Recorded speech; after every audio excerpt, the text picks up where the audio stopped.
Western ল যারা follow করে তারা ইসলামিক দণ্ডবিধি নিয়ে আপত্তির কোনো শেষ নাই, প্রচুর পরিমাণে আপত্তি, যে বলে যে এটা ইসলামিক যে শরিয়া আইন এটা হিউম্যান রাইটস কে ভায়োলেশন করে। অপরাধীর অপরাধ যখন সাব্যস্ত হয়ে গেছে, এখন আমি কেন অপরাধীর পক্ষে, এখন আমি কেন বরাবর সমান সমান এই বিষয়টাকে কেন আমি সাপোর্ট করতে পারতেছি না? যখন একজন মানুষ আরেকজন মানুষকে খুন করে ফেলছে, সিরিয়াল কিলিং 8টা 9টা 10টা খুন করছে, তাকেও মৃত্যুদণ্ড দেওয়া যাবে না, এটা হিউম্যান রাইটস এর ভায়োলেশন। কত হাস্যকর একটা পর্যায়ে চলে গেছে তাদের এই তথাকথিত মানবাধিকার। প্রত্যেকটা মানুষের বাঁচার অধিকার আছে, কেন যে মানুষটাকে হত্যা করা হয়েছে তার বাঁচার অধিকার ছিল না? আমাদের সেকুলার আইনে যে জরিমানা হয়, এই জরিমানা কিন্তু বাদী পায় না যে মামলা দায়ের করছে, যে ক্ষতিগ্রস্ত, এটা সরকারি রাষ্ট্রীয় কোষাগারে চলে যায়, ঠিক আছে? কিন্তু ইসলামের যে ব্যাপার, সেখানে এরকম বিষয় নাই। এই কিসাস এবং হদ এইটা প্রমাণিত হওয়ার জন্য যে পরিমাণ শর্ত পূরণ হওয়ার দরকার হয়, এই পরিমাণ শর্ত পূরণ হয় নাই, এই পরিমাণ প্রমাণ নাই। কিন্তু যে পরিমাণ প্রমাণ আছে তাতে বোঝা যাচ্ছে যে না, লোকটা আসলে অপরাধী। সেই ক্ষেত্রে বিচারক তার বিবেচনা অনুসারে তাজিদ দিতে পারবে। যে কোনো আইন এমন হইতে হবে শুনতে ভয় লাগে, নাহলে পরে আপনি সমাজকে ফেরাবেন কিভাবে, ডিটারেন্স তৈরি করবেন কিভাবে? যে অপরাধগুলো আল্লাহর হক, আল্লাহ এইগুলো প্রমাণ হওয়াকে খুব কঠিন করছেন। বান্দার হক যেটা, ওখানে কিন্তু ব্যাপার ভিন্ন, ওইখানে একদম বরাবর হইতে হবে। আর ইসলাম বলতেছে যে জনকল্যাণে যদি কঠোর হইতে হয়, কঠোর হইতে হবে। শাস্তি শুনতে এমন হইতে হবে যেন ভয়ে মানুষ ওইটা করার কথা কল্পনাও যেন সে আনতে না পারে। এবং একটা হচ্ছে সংশোধন। বিসমিল্লাহির রহমানির রহিম। আলহামদুলিল্লাহ, আসসালাতু ওয়াসসালামু আলা রাসূলিল্লাহ ওয়া আলা আলিহি ওয়া আসহাবিহি আজমাইন। সমস্ত প্রশংসা আল্লাহ রাব্বুল আলামিনের। আল্লাহ তাআলা আমাদেরকে একটা গুরুত্বপূর্ণ বিষয় নিয়ে আজকে বসার তৌফিক দিলেন। আসসালামু আলাইকুম ওয়া রাহমাতুল্লাহি ওয়া বারাকাতুহু। তো এই বিষয়টা নিয়ে আসলে আমরা কথা বলবো। তো কথা বলার আগে কিছু ডিসক্লেইমার দিয়ে নেই। একটা ডিসক্লেইমার হচ্ছে যে আসলে এই বিষয়টা নিয়ে আমার কথা বলার কথা না। আমি দীর্ঘদিন ধরে এটা নিয়ে অনেককে, যারা ল ল ডিপার্টমেন্টে যারা পড়াশোনা করেছেন, বা দেখা যাচ্ছে যে আলেমদের মধ্যে যারা এই বিষয়ে পারদর্শী, তাদেরকেও আমি অনেক রিকোয়েস্ট করেছি এই বিষয় নিয়ে কথা বলার জন্য।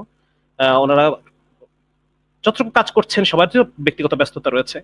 তো যার কারণে আমি গতদিন সিদ্ধান্ত নিলাম যে এরকম একটা বিষয়ে কথা বলবো কিনা, এটা নিয়ে অনেক নিজের সাথে স্ট্রাগল করার পরে আমি সিদ্ধান্ত নিলাম যে হ্যাঁ, এটা নিয়ে আমার কথা বলা উচিত। কারণ অ্যাকচুয়ালি গত 1 মাস ধরে আমি এই বিষয়টা নিয়ে পড়াশোনা করছি, এই বিষয়টা নিয়ে আমি আরো জানার চেষ্টা করছি। তো এখন আমি পড়াশোনার ভিতরে আছি, এখনো আমার এমন না যে আমি সবকিছু জেনে ফেলেছি, ব্যাপারটা এরকম না। তো যার কারণে আমি দেখেন, আমি এই আমাদের যে আলোচনা, এই আলোচনাটার আমি নাম দিয়েছি a layman's introduction towards comparative criminal procedure. মানে লেম্যান, আমি নিজে আলোচনা করছি, আমি নিজেও লেম্যান। আমি যেহেতু আইনের ছাত্রও না, বা ইসলামিক আইনের মুফতিও না।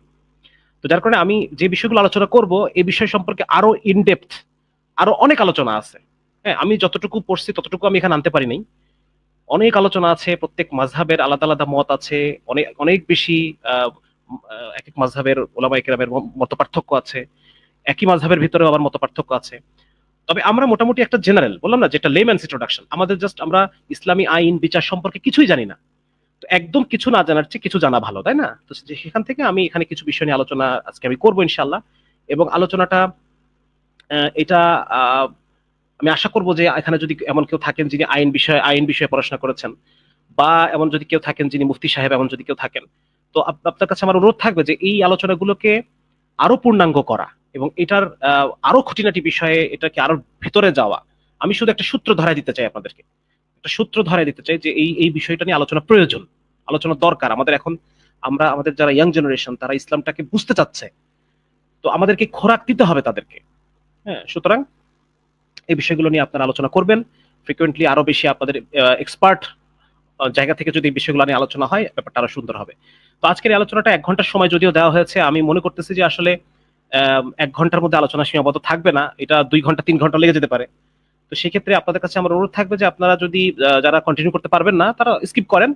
পরে আপনারা এটা রেকর্ডের যে সেশন আছে, এটা রেকর্ড হোক। রেকর্ড হচ্ছে, এটা রেকর্ড হচ্ছে কিনা আয়োজকদের কাছে জিজ্ঞাসা করছি। এটা রেকর্ড করার ব্যবস্থা করেন আপনারা? জি ভাই, রেকর্ড আছে। জি জি, রেকর্ড করার ব্যবস্থা করেন। আচ্ছা, ঠিক আছে। জি, এবং ভাই আপনি কন্টিনিউ করতে পারেন ভাই, আপনি যত সময় লাগবে ভাই আপনি কন্টিনিউ করতে পারেন ইনশাআল্লাহ। এটাই আমি আসলে আমার আলোচনাটা কমপ্লিট থাকুক, আপনাদের যারা পারবেন পরে আপনারা শুনে নিন এটাকে। জি ভাই, ইনশাআল্লাহ। আমি আর বেশি কথা না বাড়িয়ে আমি শুরু করছি ইনশাআল্লাহ তাআলা। এর আগে প্রথমে আমি শুরু করি যে যেহেতু আমি এই বিষয় নিয়ে আমি এক্সপার্ট না, যার কারণে আমি কোন কোন বই রেফার করছি সেই বিষয়গুলো নিয়ে আমি একটু আপনাদের সাথে আলোচনা করি। এই বইগুলো আমার গত 1 মাসে পড়ার সুযোগ হয়েছে, তো তারই প্রেক্ষিতে আমি আজকের আলোচনাটা করব। এই বইগুলো নিয়ে আমি আলোচনা করছি, মানে মূলত আসবে আলোচনা, এগুলো নিয়ে আমি আলোচনা করবো ইনশাআল্লাহ তাআলা। তো সবার আগে একটা জিনিস আমরা দেখে নিই যে আমরা যখন শরিয়া, যদিও আজকে টপিক কিন্তু শরিয়া শাসন যদিও ওরা লিখছে, বাকি মানে মূল আমাদের বিষয় থাকবে শরিয়া আইন। আমরা শুধু আইন এবং বিচার এই বিষয়গুলো নিয়ে কথা বলবো, এবং আমরা মোর বিষয়টাকে একটা কম্পারেটিভ দিকে নিব। হ্যাঁ, বর্তমানে সারা পৃথিবীতে 3 ধরনের আইন চলে, 3 ধরনের আইন। একটা হচ্ছে British common law. British common law এইটা মূলত এইটার অরিজিন হচ্ছে রোমান যে জাস্টিনিয়ান ল, রোমান আইন। হ্যাঁ, রোমান একজন একজন সম্রাট ছিলেন জাস্টিনিয়ান, উনি বিখ্যাত জাস্টিনিয়ান কোড উনি তৈরি করেন। সেটার উপর ভিত্তি করে পরবর্তীতে রোমান আইন অনেক ফ্লারিশ করে, সেকুলার আইন, রোমান সেকুলার আইন।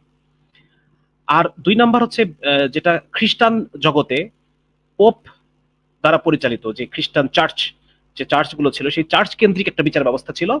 এটাকে এটাকে বলা হয় ক্যানন ল, ক্রিশ্চিয়ান বা ক্যাথলিক ক্যানন ল। তো ব্রিটিশ কমন ল মূলত এই 2টা জিনিস থেকে আসছে। একটা হচ্ছে মানে যেটা বললাম যে রোমান ল, আর একটা হচ্ছে ক্যানন ল। এই 2টা মিলে ব্রিটিশ কমন ল তৈরি হয়েছে, যেই কমন লটা পরবর্তীতে ব্রিটিশরা যেখানে যেখানে উপনিবেশ স্থাপন করছে, এই সমস্ত উপনিবেশগুলো পরবর্তীতে স্বাধীন হয়েছে, হওয়ার পর তখন তারা এই ব্রিটিশ কমন লটাকে তারা নিজেদের মানে মূল আইন হিসেবে তারা গ্রহণ করছে, ইনক্লুডিং বাংলাদেশ। ঠিক আছে, ব্রিটিশ কমন ল অনুসারে বাংলাদেশ এখন চলে। আচ্ছা, এখন ব্রিটিশ কমন লর মধ্যে আবার ইসলামিক আইনের ইনফ্লুয়েন্স আছে। এটা নিয়ে বিস্তারিত আলোচনা করছেন একজন আইনবিদ, জন মাকদিসি, একজন খ্রিস্টান আইনবিদ, আরব খ্রিস্টান, সিরিয়ান খ্রিস্টান, জন মাকদিসি। ওনার এটা নিয়ে বিস্তারিত আলোচনা আছে। উনি বলতে চাচ্ছেন যে Islamic influence, British common law এর পরে ইসলামের একটা বড় ইনফ্লুয়েন্স আছে, এবং ইসলামিক ইনফ্লুয়েন্সটা কিভাবে হয়েছে উনি এটাও উল্লেখ করছেন। উনি বলতেছেন যে উত্তর আফ্রিকাতে, স্পেনে, তারপর তিউনিশিয়া, স্পেন, মরক্কো, এই এলাকায় যে ইসলামিক আইন মালিকি মাযহাব প্রচলিত ছিল, সেই ইসলামিক আইনটা পরবর্তীতে মুসলমানরা যখন ইটালির দক্ষিণ অঞ্চলে সিসিলিতে যখন মুসলমানরা সাম্রাজ্য স্থাপন করে, সেখানে মুসলমানদের কোর্ট, মুসলমানদের সমস্ত বিচার ব্যবস্থা, আইন ব্যবস্থা, অর্থনীতি ব্যবস্থা সবকিছু মালিকি মাযহাব অনুসারে চলতো। পরবর্তীতে নরম্যান জাতিগোষ্ঠী তারা এটাকে দখল করে নেয় মুসলমানদের কাছ থেকে, নরমান সাম্রাজ্য প্রতিষ্ঠা হয়। নরমানরা যে সময় ইটালি শাসন করতেছে, সেই একই সময়ে নরমানরা ইংল্যান্ড শাসন করতেছে। তো তাদের মধ্যে একটা দেওয়া নেওয়া আছে। মুসলমানরা যেহেতু ওখানে মুসলিম ইসলামিক আইন কোড সবকিছু ছিল, নরমানরা যখন ক্ষমতা দখল করছে তখন তারা এটা থেকে তারা প্রভাবিত হয়েছে, এবং এই প্রভাবটাকে তারা পরবর্তীতে তাদের আরেকটা যে সাম্রাজ্য ব্রিটেন, ইংল্যান্ড, সেখানে তারা এটাকে শেয়ার করছে। যার কারণে তারা উনি ওনার মানে একটা বই আছে এবং বিস্তারিত আলোচনা আছে এটা নিয়ে। উনি বলতেছেন, জন মাকদিসি, ওনার কথা হচ্ছে যে ব্রিটিশ কমন ল এটার উপরে মুসলমানদের আইনের, শরিয়া আইনের একটা ব্যাপক প্রভাব আছে। শরিয়া বিচার ব্যবস্থা, কোর্ট, আইন, এটার একটা বিপুল প্রভাব ব্রিটিশ কমন লর মধ্যে আছে। তো যার কারণে আমি বলতে চাচ্ছি যে 1 নাম্বার হচ্ছে পৃথিবীতে মোট মানে 3টা আইন এখন মানে প্রিডমিনেন্ট। একটা হচ্ছে ব্রিটিশ কমন ল, যেটা ব্রিটেনের যে উপনিবেশগুলো ছিল ইংল্যান্ডের, সেইগুলোতে প্রচলিত। 2 নাম্বার হচ্ছে আরেকটাকে বলা হয় কন্টিনেন্টাল ল বা সিভিল ল। কন্টিনেন্টাল ল বা সিভিল ল বলা হয় এটাকে। এইটার অরিজিন হচ্ছে রোমান যে আইনগুলা, রোমান আইন প্লাস আমাদের যে ইউরোপের যে বিভিন্ন সেকুলার দার্শনিক যারা ছিল, তাদের বিভিন্ন লিগ্যাল ফিলোসফিক্যাল আলোচনা ইত্যাদি ইত্যাদি হাবিজাবি অনেক কিছু, এইগুলা মিলায়। হ্যাঁ, এবং এটা দিয়ে চলে আমেরিকা। কন্টিনেন্টাল ল বা সিভিল ল দিয়ে চলে আমেরিকা। এছাড়াও আরো কিছু দেশ চলে, ইউরোপের কিছু দেশ এই কন্টিনেন্টাল ল দিয়ে চলে বা সিভিল ল দিয়ে চলে। এটা আরেকটা হচ্ছে মুসলিম মানে শরিয়া আইন, যেটাকে আমরা বলতেছি। এই শরিয়া আইন কিছু কিছু রাষ্ট্রে পরিপূর্ণভাবে এটাকে ইমপ্লিমেন্ট করা হয়, যেমন আফগানিস্তান, সৌদি আরব। হ্যাঁ, তারপর হচ্ছে ইন্দোনেশিয়ার কিছু প্রদেশ আছে, আচেহ একটা প্রদেশ আছে। তারপর হচ্ছে নাইজেরিয়ার কিছু কিছু প্রভিন্সে এটা চলে। তার এছাড়াও কিছু মানে ইসলামিক যারা আমরা যারা ইসলামিক যারা ফান্ডামেন্টালিস্ট, আমরা যেখানে যেখানে ক্ষমতায় আছি সেখানে সেখানে ইসলামিক আইন, শরিয়া আইন চলে। এছাড়াও পারিবারিক আইন, মানে যে মুসলিম দেশগুলোতে পারিবারিক আইন টাইন এগুলো মোটামুটি মোরাললেস শরিয়া আইনের একটা বিপুল প্রভাব আছে। পরিপূর্ণ শরিয়া আইন চলে এটা আসলে বলা ঠিক হবে না, তবে শরিয়া আইনের একটা ব্যাপক প্রভাব, বিশেষ করে পারিবারিক আইন, এই জায়গাটার মধ্যে মুসলিম দেশগুলোতে শরিয়া আইন আছে। তো আমরা যদি ইসলামিক শরিয়া আইন নিয়ে আলোচনা করতে চাই, তাই সেখানে আমরা মোটামুটি 3টা জিনিস নিয়ে আমরা আজকে আলোচনা করব। একটা হচ্ছে আইন দর্শন। হ্যাঁ, আইন দর্শন মানে একটা শরিয়া কোর্ট বা একটা একটা মানুষকে যখন পানিশমেন্ট দেওয়া হবে, শাস্তি দেওয়া হবে, সেটার পিছনে একটা দর্শন আছে, তাই না? এটাকে মানে যেহেতু একটা ইসলামিক কোর্টের উপরে একটা ইসলামী সমাজ নির্ভর করে, একটা রাষ্ট্র নির্ভর করে, সুতরাং এটার পিছনে একটা ফিলোসফি থাকতে হবে। কোন ফিলোসফিতে আমি একটা মানুষকে, কোনটাকে আমরা অপরাধ বলবো, কোনটাকে অপরাধ বলবো না, কোনটাকে শাস্তি বলবো, কোনটাকে শাস্তি বলবো না, কোন শাস্তিটা আমি দিব, কোন শাস্তিটা আমি দিব না, হ্যাঁ, এই বিষয়গুলো পুরোটাই লিগাল ফিলোসফির আলোচনা। সেই আলোচনা দিয়ে আমরা কিছু বিষয় আলোচনা করবো ইনশাআল্লাহ তাআলা। 2 নম্বর আমরা যে বিষয়টা আলোচনা করবো সেটা হচ্ছে দণ্ডবিধি নিয়ে আমরা আলোচনা করবো। হ্যাঁ, ইসলামিক শরিয়া আইনের দণ্ডবিধি, কি কি দণ্ড দেওয়া হয়, হ্যাঁ, এবং সেই দণ্ডগুলো নিয়ে কি কি পশ্চিমা বিশ্ব আপত্তি উত্থাপন করে, এই বিষয়গুলো নিয়ে আমরা কিছুটা আলোচনা করব। আর 3 নম্বরে আমরা যে বিষয়টা আলোচনা করবো সেটা হচ্ছে বিচার প্রক্রিয়া। একজনকে দণ্ড দেওয়ার আগে একটা মামলা দায়ের করা থেকে শুরু করে নিয়ে কোন কোন জিনিসগুলো ঘটে, কোর্টে কোন কোন জিনিসগুলো ঘটে, হ্যাঁ, বিচারক কি কি জিনিসগুলো দেখবেন, সাক্ষী কি কি জিনিসগুলা, মানে সাক্ষী কোনটা ভ্যালিড কোনটা ইনভ্যালিড, কোনটা কি, এই যে প্রসিডিউর, কোর্ট প্রসিডিউর বা জুডিশিয়াল প্রসিডিউর যে প্রসেস, যেটা এই প্রসেসগুলো নিয়ে আমরা আলোচনা করবো ইনশাআল্লাহ। আচ্ছা, প্রথমে আমরা দণ্ডবিধিতে আসি। দণ্ডবিধি নিয়ে প্রচুর আলোচনা আছে, বিশেষ করে ওয়েস্টার্ন যারা ওয়েস্টার্ন ল যারা ফলো করে, তারা ইসলামিক দণ্ডবিধি নিয়ে আপত্তির কোনো শেষ নাই, প্রচুর পরিমাণে আপত্তি, যেটা যেটা অমানবিক, এটা নৃশংস, এটা বর্বর, এইটা কি বলা যায় এটাকে, এটা পাশবিক একটা আইন, মানে এই ধরনের প্রচুর আলোচনা পশ্চিমা ডিসকোর্সে আছে। তারা ইসলামিক আইনটাকে মানবাধিকার লঙ্ঘন, হিউম্যান রাইটস ভায়োলেশন হিসেবে তারা এটাকে দেখে, এবং মানে এটা নিয়ে বিপুল আলোচনা আছে। তারা বলে যে এটা ইসলামিক যে শরিয়া আইন, এটা হিউম্যান রাইটস কে ভায়োলেশন করে। হ্যাঁ, চোখের বদলে চোখ, কানের বদলে কান, একজন মানুষের চোখ নষ্ট করে ফেললাম আমি ইচ্ছাকৃতভাবে, তার চোখটা খোঁচায় খোঁচায় তুলে ফেললাম, তুলে ফেলার পরে যখন যখন একটা ডিউ প্রসেস, একটা সঠিক একটা পদ্ধতির মধ্য দিয়ে যখন সেই লোকটা দোষী সাব্যস্ত হয়ে গেল যে এই মানুষটা ইচ্ছাকৃতভাবে আরেকটা মানুষের চোখ কাঁটা চামচ দিয়ে খোঁচায় খোঁচায় উঠে ফেলছে, এখন যদি আমি বলি যে না, চোখের বদলে চোখ, তাহলে এখন অপরাধীর একটা চোখ উঠায় ফেলতে হবে। এখন তো গিয়ে তারা বলতে, সবাই এখন ওই ক্রিমিনালের পক্ষে, অপরাধীর পক্ষে। যখন অপরাধীর অপরাধ যখন সাব্যস্ত হয়ে গেছে, এখন আমি কেন অপরাধীর পক্ষে, এখন আমি কেন বরাবর সমান সমান, হ্যাঁ, এই বিষয়টাকে কেন আমি সাপোর্ট করতে পারতেছি না, কেন তখন আমার দরদ, অপরাধীর জন্য আমার দরদ উঠলে উঠতেছে। হ্যাঁ, আপনারা জানেন যে পশ্চিমা বিশ্ব নিয়ে এটা আলোচনা আরো করতে গেলে আরো অনেক লম্বা আলোচনা হয়ে যাবে, যে তারা এখন মৃত্যুদণ্ডেরও বিরুদ্ধে। তারা বলতেছে যে যখন একজন মানুষ আরেকজন মানুষকে খুন করে ফেলছে, সিরিয়াল কিলিং, 8টা 9টা 10টা খুন করছে, তাকেও মৃত্যুদণ্ড দেওয়া যাবে না, এটা হিউম্যান রাইটস এর ভায়োলেশন। মানে দেখেন কত মানে হাস্যকর একটা পর্যায়ে চলে গেছে তাদের এই তথাকথিত মানবাধিকার, বা তথাকথিত তাদের যে কি বলা যায় ইনএলিয়েনেবল রাইটস, মানুষের তার বাঁচার, প্রত্যেকটা মানুষের বাঁচার অধিকার আছে। কেন, যে মানুষটাকে হত্যা করা হয়েছে তার বাঁচার অধিকার ছিল না? এখন এই মানে সমাজে যদি আমি এরকম একটা, আমি এই বিষয়ে এই আইন দর্শনের গিয়ে আমি বিস্তারিত আলোচনা করব, আইন দর্শনে গিয়ে এই বিষয়গুলো আমরা আলোচনা করবো। বাকি শুরুর কথা এটা যে দণ্ডবিধি নিয়ে, ইসলামের যে দণ্ডবিধি, এটা নিয়ে পশ্চিমা বিশ্বে প্রচুর আপত্তি, এবং এটা আপত্তির মূল গ্রাউন্ড তারা বলতে চাচ্ছে হিউম্যান রাইটস ভায়োলেশন হয়। এটা নিয়েও আমরা বিস্তারিত আরো খুঁটিনাটি আলোচনা করব। আপাতত আমরা ইসলামের দণ্ডবিধিগুলো কি কি আছে, দণ্ডগুলা কি কি আছে, এগুলো নিয়ে আমরা একটা আলোচনা করে ফেলি, কারণ এটা নিয়ে আমরা অধিকাংশ মানুষই জানি না। আমিও জানতাম না, আমিও এটা নিয়ে স্টাডি করার আগ পর্যন্ত আমি ক্লিয়ার ছিলাম না যে আসলে ইসলামে কোন কোন কি কি দণ্ডের সুযোগ রয়েছে। হ্যাঁ, এই বিষয়গুলো নিয়ে আমরা একটু আলোচনা করে ফেলি, যাতে করে আমাদের ধারণাটা ক্লিয়ার হয়। তা ইসলামে অপরাধগুলোকে 3 ভাগে ভাগ করা হয়। মোটা দাগে ইসলামের যে অপরাধগুলোকে 3টা ভাগে ভাগ করা হবে। 3টা ভাগের মধ্যে আমরা প্রাথমিকভাবে 2টা ভাগে যদি ভাগ করি, একটা ভাগ হচ্ছে শাস্তি ফিক্সড, এই শাস্তি কেউ চেঞ্জ করতে পারবে না। কতটুকু শাস্তি এই অপরাধে, এই অপরাধে কতটুকু শাস্তি হবে, এই শাস্তিটা ফিক্সড। এই অপরাধটা যদি প্রমাণ হয়ে যায় তাহলে এই শাস্তিটাই দিতে হবে, অন্য কোনো শাস্তি দেওয়া যাবে না। যদি প্রমাণ হয়ে যায় তাহলে ওইটাই দিতে হবে, ফিক্সড। কোরআনে আল্লাহ তাআলা কোরআনের আইনের দ্বারা এটাকে ফিক্সড করে দিয়েছেন। এইখানে কোনো মানে চিন্তার সুযোগ নাই, এইখানে কোনো ক্ষমার সুযোগ নাই। ঠিক আছে, এটা বিস্তারিত আলোচনা করবো আর কি। মানে শাস্তি ফিক্সড। আরেকটা আছে, আরেক ধরনের অপরাধ আছে, এখানে শাস্তি ফিক্সড না, এখানে একটা ওয়াইড রেঞ্জ অফ বিভিন্ন রকম শাস্তি আছে, মৃত্যুদণ্ড থেকে শুরু করে নিয়ে তিরস্কার পর্যন্ত। হ্যাঁ, তিরস্কারের মতো একটা ধমকি ধামকি দেওয়া, এখান থেকে শুরু করে মৃত্যুদণ্ড পর্যন্ত অনেকগুলা অপশন বিচারকের হাতে আছে। বিচারক এখান থেকে মানে মামলার তীব্রতা, অপরাধের গতি প্রকৃতি, তারপর হচ্ছে যে অপরাধ করছে ক্রিমিনাল, তার অবস্থা, হ্যাঁ, এইটার সামাজিক যে একটা প্রভাব, সমাজে এটা কিভাবে দেখতেছে, অপরাধের নৃশংসতা, অপরাধের সিভিয়ারিটি, এই সমস্ত জিনিস বিচার বিবেচনা করে বিচারক চাইলে একটা তার বিবেচনা মতো একটা ব্যাপক ফ্লেক্সিবল একটা মানে অনেকে বলে, মানে পশ্চিমা বিশ্বে একটা একটা ক্রিটিক আছে যে ইসলামের শাসন, ইসলামের যে বিচারগুলা, দণ্ডবিধিগুলা খুব ফিক্সড, খুব রিজিড। আপনার আজকে আলোচনা শেষে বুঝতে পারবেন যে ইসলামের যে দণ্ডবিধি এইটা রিজিড না, বরং পশ্চিমা যে শাসন ব্যবস্থা, বিচার ব্যবস্থা, এইটা বেশি রিজিড। পশ্চিমার যে বিচারগুলো সেখানে একটা যে ধারা, এত ধারার যে মামলা, ওই ধারার মামলায় ওইটাই দিতে হবে। ধরার কথা 302 ধারা, 302 ধারায় ফাঁসি হবে। 302 ধারায় যদি কোনো মামলা, এই 302 ধারার মামলাটা যদি প্রমাণিত হয়, তাহলে ওই শাস্তিটাই দিতে হবে, অন্য কোনো শাস্তি দেওয়া যাবে না। কিন্তু ইসলামের যে বিচারকের হাতে একটা ব্যাপক ফ্লেক্সিবল একটা আছে, কোনো কিছু এখানে ঠিক করে দেওয়া নাই।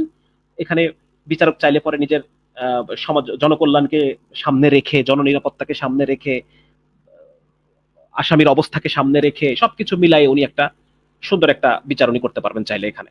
ঠিক আছে, এটাকে বলা হয় তাজির অপরাধ। এখানে মানে বিভিন্ন ধরনের অপরাধ এখানে আসতে পারে। এটা নিয়ে আমরা হয়তো সামনে আমরা একটু দেখে ফেলি। এই দেখেন, বিভিন্ন ধরনের অপরাধ, সুদ, ঘুষ, হ্যাঁ, আমানতের খেয়ানত, তারপর হচ্ছে হানাফি মতে সমকামিতাটা তাজিরের মধ্যে পড়বে, অন্যান্য মাযহাব অনুসারে সমকামিতাটা হদের মধ্যে পড়বে। এটা আমরা সামনে আলোচনা করব।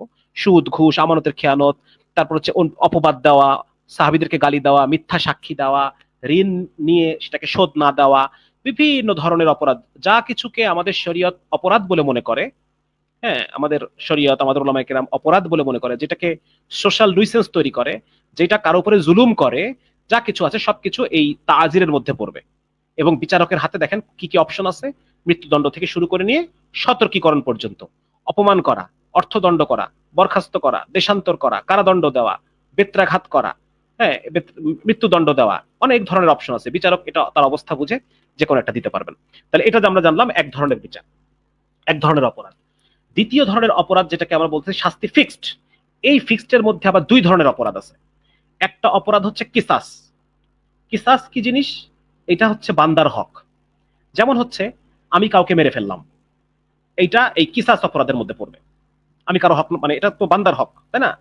আরেকটা যেমন হচ্ছে আমি কারো একটা আঙ্গুল কেটে ফেললাম, বা আমি কারো জিহ্বা কেটে দিলাম, আমি কাউকে এমন ভাবে মারলাম যে তার মেরুদণ্ড নষ্ট হয়ে তার যৌন ক্ষমতা শেষ হয়ে গেল, আমি কাউকে এমন ভাবে মারলাম যে তার একটা কান ফাটাই দিলাম, কান দিয়ে রক্ত বের হয়ে গেল। ঠিক আছে, এমন ভাবে মারলাম যে তার একটা পা চিরকালের মতো অকেজো হয়ে গেল, একেবারে অকেজো হয়ে গেল, চিরদিনের মতো। ঠিক আছে, এগুলো কিন্তু আমাদের সমাজে কিন্তু খুব ফ্রিকুয়েন্টলি হয়, তাই না? এই যে রাজনৈতিক যে মারামারি গুলো আছে, যা যা আছে, হ্যাঁ, মোট কথা এখানে এই শাস্তি ফিক্সডের মধ্যে একটা একটা একটা একটা শাস্তি হচ্ছে যেখানে মানে এটা বান্দার হক, বান্দার হক, এটাকে আমরা বলছি কিসাস অপরাধ। হ্যাঁ, সেখানে ব্যক্তি চাইলে পরে যে ব্যক্তি সে চাইলে এটাকে মাফ করতে পারে, এই অপশনটা আবার আছে। শাস্তি যদিও ফিক্সড, কিন্তু ব্যক্তি যদি চায় যে নিহতের যারা ওয়ারিশ আছে তারা যদি চায় মাফ করতে পারে, বা যে ব্যক্তির আমি চোখটা নষ্ট করে দিলাম এই লোকটা যদি চায় তাহলে আমাকে মাফ করতে পারে। ঠিক আছে, আচ্ছা, তো এখানে কি কি আছে? এখানে হচ্ছে হত্যার বদলে হত্যা, অঙ্গের বদলে অঙ্গহানি, যার যে অঙ্গটা নষ্ট করা হয়েছে তাকে তার মানে কি বলে, আসামি তো না, কি বলে, মানে ক্রিমিনাল, অপরাধীর ওই অঙ্গটা নষ্ট করে দেওয়া হবে। চোখের বদলে চোখ, কানের বদলে কান, এটা আরো বিস্তারিত আমরা সামনে আলোচনা করব। আচ্ছা, যদি এইটা না হয়, যদি আমি এটা মানে এই বদলা যদি আমি না নিতে চাই, তাহলে পরে আমি চাইলে তার কাছ থেকে টাকাও নিতে পারি, তার কাছ থেকে অর্থদণ্ড আমি নিতে পারি। সেটাও একটা কিন্তু একটা জিনিস আছে, এটা আগে আমি বলে দিই। সেটা হচ্ছে যে আমাদের সেকুলার আইনে যে জরিমানা হয়, এই জরিমানা কিন্তু বাদী পায় না। বাদী যে মামলা দায়ের করছে, যে ক্ষতিগ্রস্ত মজলুম, সে কিন্তু এই অর্থদণ্ডটা পায় না, এটা সরকারি রাষ্ট্রীয় কোষাগারে চলে যাবে। ঠিক আছে, কিন্তু ইসলামের যে ব্যাপার সেখানে এরকম বিষয় নাই। এটা আমরা বিস্তারিত সামনে দেখবো যে এই যদি কারো আমার ভাইকে মেরে ফেলছে, এখন আমার বাবা, আমি, আমার ভাইয়ের সন্তান, আমরা সবাই মিলে ঠিক করলাম যে না, আমরা যে হত্যাকারী আমরা তাকে মারতে চাই না, আমরা তার কাছ থেকে ব্লাড মানি নিতে চাই। তাহলে পরে আমি চাইলে এটা করতে পারবো, তার লাইফটা বেঁচে গেল, কিন্তু তার কাছ থেকে আমি একটা রক্তপণ, একটা ব্লাড মানি তার কাছ থেকে আমি নিয়ে নিলাম। আবার যদি আমি চাই যে না, আমি তাকে একেবারে পুরোপুরি ক্ষমা করে দেবো, তার কাছ থেকে টাকাও নিব না, সেটা করার সুযোগ আছে। ঠিক আছে, তার মানে এটা একটা, এখানে এই জিনিসটা এটা হচ্ছে কিসাস অপরাধ। যদিও শাস্তি ফিক্সড এখানে, আল্লাহ তাআলা কোরআনে যা বলছেন তাই, কিন্তু এখানে যে মজলুম, সেই মজলুমের কাছে এটার অথরিটি দেওয়া আছে, সে চাইলে হত্যার বদলে হত্যা করতে পারবে, সে চাইলে জখমের বদলে জখম করতে পারবে, সে যদি চায় যে না আমি এগুলো কিছুই করবো না, আমি টাকা নিব, টাকা নিয়ে তাকে ছেড়ে দিব, সেটাও সে করতে পারবে। আর সে যদি চায় যে আমি কোনো কিছুই নিব না, ক্ষমা করে দিব, সেটাও সে করতে পারবে। এই 4টা অপশন তার হাতে আছে। আরেক ধরনের অপরাধ আছে, সেটা হচ্ছে ফিক্সড শাস্তির মধ্যে আরেক ধরনের অপরাধ, সেটাকে বলা হয় হদ। হদ অপরাধ, এটা হচ্ছে আল্লাহর হক, এটা কেউ মাফ করতে পারে না। একবার প্রমাণ যদি হয়ে যায়, এটা মাফ করার ক্ষমতা রাষ্ট্রপতিরও নাই, খলিফারও নাই, খলিফাও এটাকে মাফ করতে পারবে না। ঠিক আছে, এটাও পারবে না। এটা প্রমাণ হয়ে গেলে খলিফা মাফ করতে পারবে না, কিন্তু যে ভুক্তভোগী সে মাফ করতে পারে। এইখানে আবার তাও সেটারও সুযোগ নাই, মানে ভুক্তভোগীরও মাফ করার সুযোগ নাই। এটা সম্পূর্ণই আল্লাহর হক। সেখানে কি কি আছে আমরা দেখতে যদি দেখি, এখানে ব্যভিচার আছে, ব্যভিচার, ধর্ষণ, এটা আছে। ব্যভিচারের অপবাদ, কোন সতীসাধ্যী নারীকে, কোন সতী নারীকে বা কোন সৎ মানুষকে যদি ব্যভিচারের অপবাদ দেওয়া হয়, সেটাও একটা খুব সিরিয়াস ইস্যু, সেটার ক্ষেত্রেও অন্য কারো মাফ করার সুযোগ নাই। তারপর হচ্ছে মাদক সেবন, হ্যাঁ, মদ মদ থেকে শুরু করে নিয়ে যে কোনো ধরনের মাদক, হ্যাঁ, সেটা যদি প্রমাণ হয় তাহলে সেই ক্ষেত্রে এটাও আল্লাহর হক, এটাও কারো মাফ করার সুযোগ নাই। চুরি, চুরি করলে পরে তার হাত কেটে দিতে হবে, হ্যাঁ, এটা আমরা বিস্তারিত আলোচনা করবো সামনে। ডাকাতি বা রাহাজানি, ডাকাতি ভয় দেখিয়ে কারো কাছ থেকে সম্পদ নিয়ে নেওয়া, চুরি হচ্ছে গোপনে নিয়ে নেওয়া, ডাকাতি রাহাজানি হচ্ছে কাউকে ভয় দেখায়, অস্ত্রের মুখে ক্ষতি ক্ষতি করার কোনো ভয় দেখায় তার কাছ থেকে সম্পদ নিয়ে নেওয়া, এটা হচ্ছে ডাকাতি। ইসলাম ত্যাগ বা মুরতাদ, মুরতাদের বিধান, এটাও আল্লাহর হক। ঠিক আছে, হদ, এটা শাস্তি ফিক্সড, এখানে কারো কোনো গবেষণার কোনো সুযোগ নাই। এই তাজির অপরাধে যেরকম বিচারকের গবেষণার সুযোগ আছে, এই দুটো অপরাধে কিন্তু গবেষণার কোনো সুযোগ নাই, এখানে শাস্তি ফিক্সড। তারপর হচ্ছে যদি কেউ বৈধ শরী বৈধ শাসক, শরী শাসকের বিরুদ্ধে, শরীয়ত সম্মত যিনি শাসনকর্তা, তার বিরুদ্ধে যদি কেউ বিদ্রোহ করে, তাহলে সেই বিদ্রোহীর কি কি কি কি শাস্তি দেওয়া হবে, সেইগুলা শাস্তি ফিক্সড। এটা অপরাধ, হদ অপরাধ। তাহলে একটা হচ্ছে 3 ধরনের, একটা হচ্ছে কিসাস অপরাধ, যেটা শাস্তি ফিক্সড কিন্তু ব্যক্তি ক্ষমা করতে পারে, যেটা হদ অপরাধ, শাস্তি ফিক্সড কিন্তু ব্যক্তি ক্ষমা করতে পারে না। আরেকটা হচ্ছে তাজির অপরাধ, যেখানে শাস্তি ফিক্সড নাই, শাস্তি বিচারকের বিবেচনার উপরে, তথ্য প্রমাণের উপরে, সিচুয়েশনের উপরে, তারপর হচ্ছে অপরাধের সিভিয়ারিটির উপরে, সমাজের ভালোর উপরে, জনকল্যাণের উপরে, জননিরাপত্তার উপরে। ঠিক আছে, এই বিষয়গুলোর উপরে। যদি এই অপরাধগুলা, এই যত অপরাধ আমরা দেখলাম, এই অপরাধগুলার কিছু শর্ত আছে, প্রমাণ হওয়ার জন্য কিছু শর্ত আছে। যদি শর্ত পূরণ হয় নাই, যথেষ্ট পরিমাণ সাক্ষী নাই, শর্ত পূরণ হয় নাই, কিন্তু বিচারক বুঝতে পারতেছে যে না আসলেই এই ব্যক্তিটা অপরাধী, সেই ক্ষেত্রে বিচারক এই শাস্তি না দিয়ে সে তাজির শাস্তি দিতে পারবে। আমার কথা বুঝতে পারছেন কিনা আপনারা? যে এই কিসাস এবং হদ, এইটা প্রমাণিত হওয়ার জন্য যে পরিমাণ শর্ত পূরণ হওয়ার দরকার হয়, এই পরিমাণ শর্ত পূরণ হয় নাই, এই পরিমাণ প্রমাণ নাই, কিন্তু যে পরিমাণ প্রমাণ আছে তাতে বোঝা যাচ্ছে যে না লোকটা আসলে অপরাধী, সেই ক্ষেত্রে বিচারক তার বিবেচনা অনুসারে তাজির দিতে পারবে। এই দেখেন, সকল হদ অপরাধ যদি নির্দিষ্ট শর্ত পূরণ না হয়, যদি যেমন ধরেন এই অপরাধগুলোর ক্ষেত্রে কি, যদি বিন্দুমাত্র সন্দেহ উদ্রেক হয়, তাহলে পরে এই শাস্তিগুলো আর হবে না। যে নির্ধারিত ফিক্সড শাস্তি আছে সেই ফিক্সড শাস্তি হবে না, অল্টারনেটিভ শাস্তি হবে। এই অপরাধগুলোর যথেষ্ট প্রমাণ নাই, যথেষ্ট শর্ত পূরণ হয় নাই, তার মানে ফিক্সড শাস্তিটা হবে না, কিন্তু ফ্লেক্সিবল শাস্তিটা হবে। ঠিক আছে, আর এই কিসাস হদের যে অপরাধগুলো আছে, এই অপরাধগুলো ছাড়া বাকি যত ধরনের জুলুম হবে, যত ধরনের নৈতিক স্খলন আছে, সবকিছুর ক্ষেত্রে বিচারক এই তাজির শাস্তিটা দিতে পারবে। তার মানে আমরা বুঝে ফেললাম যে ইসলামের দণ্ডবিধিগুলো এইরকম। ঠিক আছে, আমরা এটা তাজির আলোচনা করছি। হদের মধ্যে কি কি আছে দেখেন। হদের মধ্যে 1 নম্বর হচ্ছে ধর্ষণ, ব্যভিচার। হ্যাঁ, ধর্ষণের ক্ষেত্রে, ইসলামের যে আইন বা ইসলামের যে বিচার, এটা নিয়ে একটা আলাদা লেকচার হতে পারে, সেটা আবার 1 ঘন্টা 1.5 ঘন্টার আলাদা লেকচার। তো সেটা নিয়ে খুব বেশি আমরা এটা আলোচনা করবো না। ব্যভিচার নিয়ে আমরা আলোচনা করতেছি, যে ব্যভিচারের ক্ষেত্রে যদি ব্যভিচার প্রমাণ হয়, দেখেন প্রমাণ হইতে হলে কি করতে হবে। দেখেন এই বিষয়গুলো কিন্তু আমাদের মানে এই যে পাথর ছুঁড়ে হত্যা, এগুলা নিয়ে পশ্চিমা দুনিয়ায় প্রচুর আপত্তি। হ্যাঁ, ওই যে বললাম কিছুদিন আগে যে হিউম্যান রাইটস এর ভায়োলেশন, হ্যান ত্যান, প্রচুর আলোচনা। একজন লোককে পাথর ছুঁড়ে মারা হবে, কি বিভৎস, কি নৃশংস, হ্যাঁ, ইসলাম হচ্ছে বর্বরদের ধর্ম, এই ধরনের প্রচুর আলোচনা আছে। তাহলে আমরা একটু দেখি, আপনারা একটু ঠান্ডা মাথায় শুনেন। সেটা হচ্ছে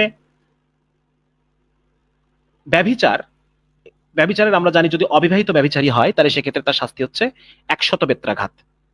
আর যদি বিবাহিত শাস্তি হয়, বেত্রাঘাতের আবার সিস্টেম আছে, কিভাবে বেত্রাঘাত করা হবে। বেত্রাঘাতের আরবি হচ্ছে জালদ। জালদ থেকে জাল্লাদ শব্দটা আসছে, জালদ থেকে জাল্লাদ। হ্যাঁ, তো বেত্রাঘাত যিনি করবেন তার বগল দেখা যাবে না, বুঝতে পারছেন?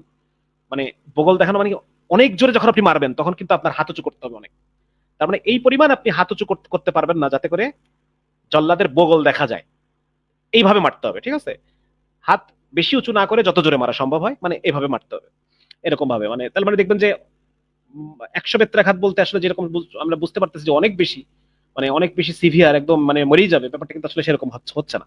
তাহলে একটা দেখতেছি অবিবাহিত অবস্থায় যদি কেউ জেনা করে তার 100 বেত্রাঘাত, বিবাহিত জেনাকারী যদি হয় তাহলে সেক্ষেত্রে তাকে রজম করতে হবে, অর্থাৎ পাথর ছুঁড়ে তাদেরকে হত্যা করতে হবে, নারী এবং পুরুষ উভয়কেই। যদি নারীর অসম্মতি প্রমাণিত হয়, নারীর অসম্মতি মানে ধর্ষণ, হ্যাঁ, কিরকম অসম্মতি? অসম্মতির প্রমাণ কি? অসম্মতির প্রমাণ হচ্ছে নারী চিৎকার করবে, হ্যাঁ, নারী হাত পা ছোড়াছুড়ি করবে, করার দ্বারা তার অন্যান্য শরীরের অন্যান্য জায়গায় অনেক ইনজুরি হবে, এগুলো হচ্ছে প্রমাণ যে তার আসলে সম্মতি ছিল না, ঠিক আছে? চিৎকার করবে। বা যে ধর্ষক সে অস্ত্র দেখাইছে, অস্ত্র উদ্ধার হয়েছে তার কাছ থেকে, যে সেই অস্ত্র আমাকে অস্ত্র দেখাইছে, তো এগুলো হলে পরে কি হবে? তখন দেখা যাচ্ছে নারীকে আর কোনো শাস্তি দেওয়া হবে না। এটা রাসূল সাল্লাল্লাহু আলাইহি ওয়াসাল্লাম থেকে সরাসরি এটা হাদিস আছে, আছে যে যদি নারী যদি মানে ব্যভিচারে যদি নারীর অসম্মতিতে হয় তাহলে সেক্ষেত্রে নারীর কোনো শাস্তি হবে না, শুধু পুরুষের শাস্তি হবে, ঠিক আছে? এখন দেখেন শর্তগুলো দেখেন, এই ব্যভিচারের শাস্তি, ব্যভিচার প্রমাণ হইতে হবে, তাই না? একটা জিনিস তো আদালতে প্রমাণ না হলে পরে তো শাস্তি দেওয়া যাচ্ছে না। তাহলে প্রমাণ হইতে হলে যদি ব্যভিচারের প্রমাণ বা ধর্ষণের যদি প্রমাণ হয়, একটা লেভেলের প্রমাণ, নির্দিষ্ট লেভেল টাচ করে, তাহলে সেটা হদ হিসেবে এটাকে আইডেন্টিফাই করা হবে। আর যদি ওই নির্দিষ্ট লেভেলের প্রমাণ নাই, মোটামুটি প্রমাণ আছে যাতে বোঝা যাচ্ছে ঘটনাটা ঘটছে এবং এই ব্যক্তিটা অপরাধী, কিন্তু এটাকে হদের যে পর্যায়ে, হদ যে পরিমাণ প্রমাণ দাবি করে ওই পরিমাণ প্রমাণ আসলে নাই, তাহলে সেক্ষেত্রে এটা তাজিরের আন্ডারে এটার শাস্তি হয়ে যাবে, ঠিক আছে? এটা তাজিরে চলে যাবে। এমন না যে শাস্তি হবে না, হদ প্রমাণ না হলে পরে যে শাস্তি হবে না ব্যাপারটা কিন্তু তা না। হদ যদি প্রমাণ না হয় এটা তাজির লেভেলে চলে যাবে, মানে হদের লেভেলের প্রমাণ নাই কিন্তু তাজিরের লেভেলের প্রমাণ আছে, বোঝা গেল ব্যাপারটা? তাহলে হদ পর্যায়ে যদি এটাকে শাস্তি দিতে হয় তাহলে এটা কি করতে হবে? দেখেন, এক নম্বর হচ্ছে স্বীকারোক্তি। প্রথমে ওই ব্যক্তিকে বাধা দেওয়া হবে, স্বীকারোক্তি দিতে বাধা দেওয়া হবে, হ্যাঁ, কয়েকবার তার স্বীকারোক্তিকে বাধা দেওয়া হচ্ছে যে তুমি স্বীকার করিও না, এরপরও সে স্বীকার করছে। 4টা আলাদা আলাদা মজলিসে স্বীকার হইতে হবে। দেখেন কত কঠিন শর্ত, কি পরিমাণ কঠিন। একজন মানুষকে পাথর ছুঁড়ে হত্যা করা হবে, তার মানে শুনতে খুব ভয়ঙ্কর শোনা যাচ্ছে, কিন্তু এটা প্রমাণ হওয়াটা কি পরিমাণ কঠিন। এক নম্বর হচ্ছে স্বীকারোক্তি দিতে হবে তাকে। যদি সে স্বীকারোক্তি দেয়, স্বীকারোক্তি দিলেও একবার স্বীকারোক্তি দিলে হবে না, 4টা আলাদা আলাদা মজলিসে তাকে স্বীকারোক্তি দিতে হবে, ঠিক আছে? আবার যদি সে স্বীকারোক্তি দেয়, 4টা মজলিস স্বীকারোক্তি দিছে, কিন্তু পাথর ছুঁড়ে মারার আগে, হত্যা মৃত্যুদণ্ড কার্যকর করার আগে দিয়ে সে স্বীকারোক্তি প্রত্যাহার করছে, স্বীকারোক্তি দিছে সে, কিন্তু সে স্বীকারোক্তি প্রত্যাহার করছে, তারপরে তাকে ছেড়ে দিতে হবে। যদি পাথর ছুঁড়ে মারতেছে, ইন দ্য মিন টাইম সে যদি পালায়ে যায়, তবে তাকে পালাইতে দিতে হবে। দেখেন মানে জিনিসটা শুনতে যে পরিমাণ ভয়াবহ, এইটা কার্যকর হওয়াটা ততটাই কঠিন। যদি স্বীকারোক্তি সে না দিল, স্বীকারোক্তি সে দিচ্ছে না, কিন্তু 4জন সাক্ষী আছে, যে 4জন সাক্ষী তারা দেখছে যে এই নারী এবং এই পুরুষ তারা সুরমাদানি অবস্থায়, মানে যোনির ভিতরে লিঙ্গ দেওয়া অবস্থায় 4জন লোক তাকে দেখছে। কি পরিমাণ কঠিন। একজন মানুষ যখন ব্যভিচার করে তখন কি সে 4টা লোক সাক্ষী রেখে করে?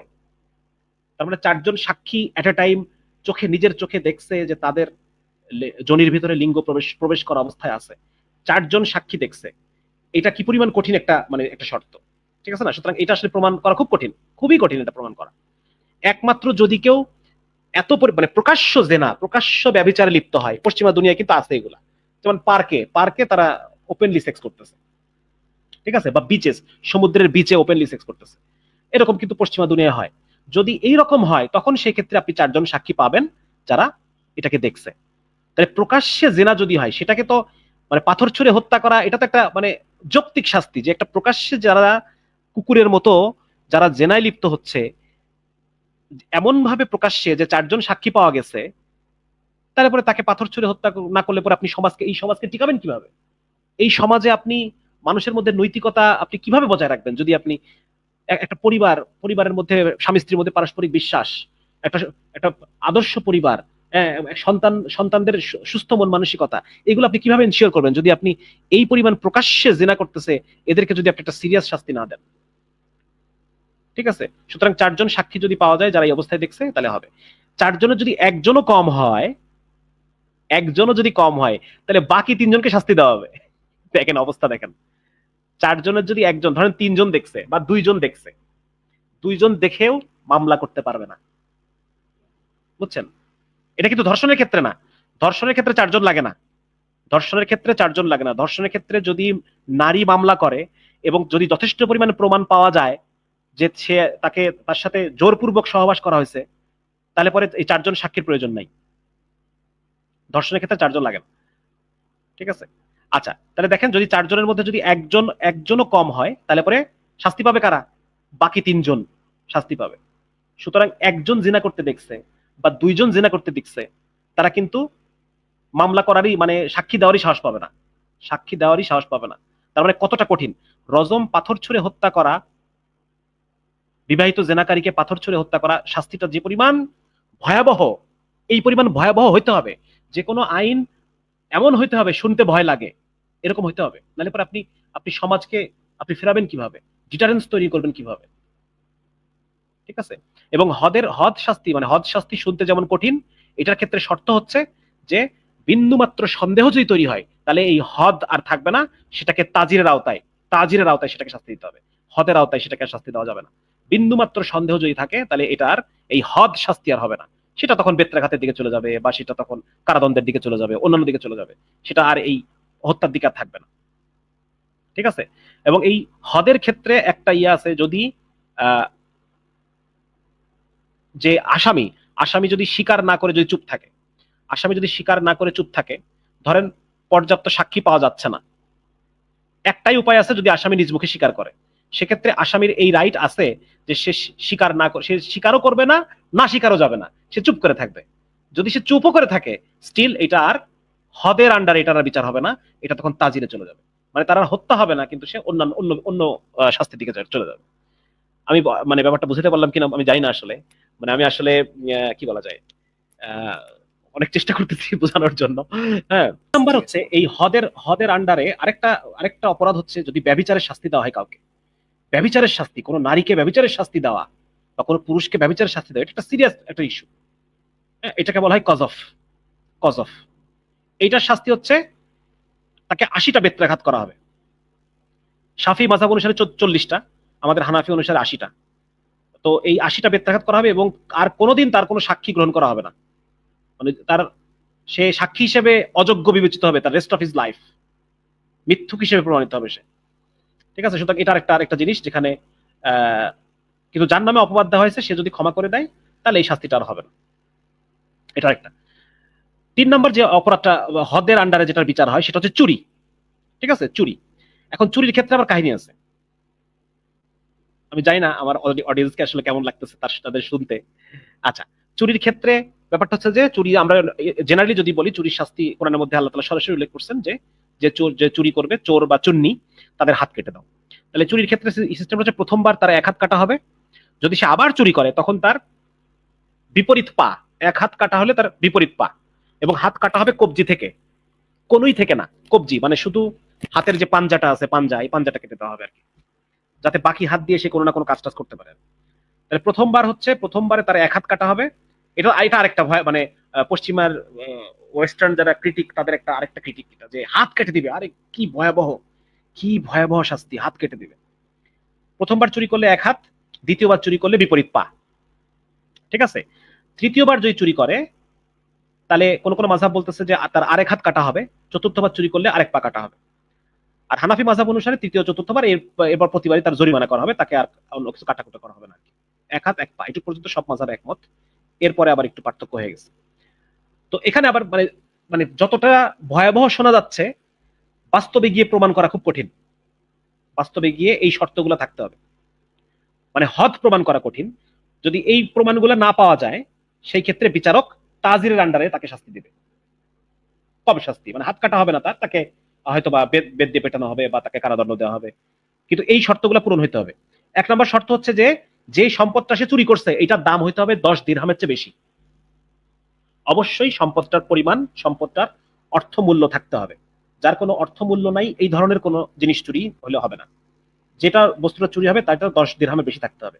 দুর্ভিক্ষের সময় যদি চুরি হয়, তাহলে পরে এটা এই হদের আন্ডারে বিচার হবে না, এটা তাজিরের আন্ডারে চলে যাবে দুর্ভিক্ষের সময়।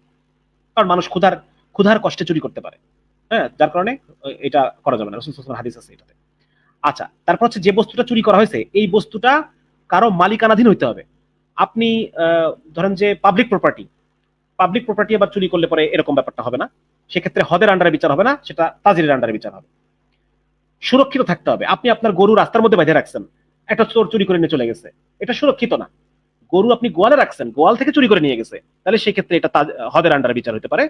কিন্তু গরু যদি আপনি রাস্তায় বেঁধে রাখেন বা রাস্তা থেকে বা ইয়ে থেকে মাঠ থেকে চুরি হয়ে গেছে, সেই ক্ষেত্রে এটা তাজিরের আন্ডারে চলে যাবে, হদের আন্ডারে থাকবে না। পরিপূর্ণভাবে মালিকের দখল মুক্ত হতে হবে এবং চোরের দখলে থাকতে হবে। যেমন ধরেন আপনার অধীনস্থ কোনো কর্মী আপনার গরুটা চুরি করছে, চুরি করে নিয়ে আপনারই একটা গোডাউনে রেখে দিচ্ছে, মানে আপনার মালিকানাধীন জায়গায় আছে, সেক্ষেত্রে আবার এই হদ আসবে না, সেটা আবার তাজিরের অধীনে চলে যাবে। চুরির ইচ্ছা থাকতে হবে, সে যে করছে এটাকে চুরির ইচ্ছাতেই করছে, সে একদম এটা গোপনে সরাইছে এবং চুরির ইচ্ছাতেই করছে। আর হচ্ছে এটা দুইজন প্রত্যক্ষ সাক্ষী থাকতে হবে, দুইজন সাক্ষী থাকতে হবে যারা এই চুরি করাটাকে দেখছে, হ্যাঁ, গরু নিয়ে যেতে দেখছে তারে, ঠিক আছে, চুরি থাকে। একজন যদি ধরেন একজন প্রত্যক্ষ সাক্ষী আছে, আরেকজন আছে শ্রোতা, তাহলে কিন্তু হদ হবে না, এটা তাজিরের আন্ডারে চলে যাবে, তাজিরের আন্ডারে চলে যাবে, হদের আন্ডারে থাকবে না। তার মানে এই দেখেন এই শর্তগুলো কত কঠিন। এই শর্তের অধীনে গিয়ে কারো হাত কাটা, এটা হয়তো বা বছরে একটা হতে পারে। এই শর্তের অধীনে গিয়ে কোনো বিবাহিত ব্যভিচারীকে পাথর মারা, এটা হয়তো 5 বছরে একটা হবে। আমি বুঝতে পারছি কিনা?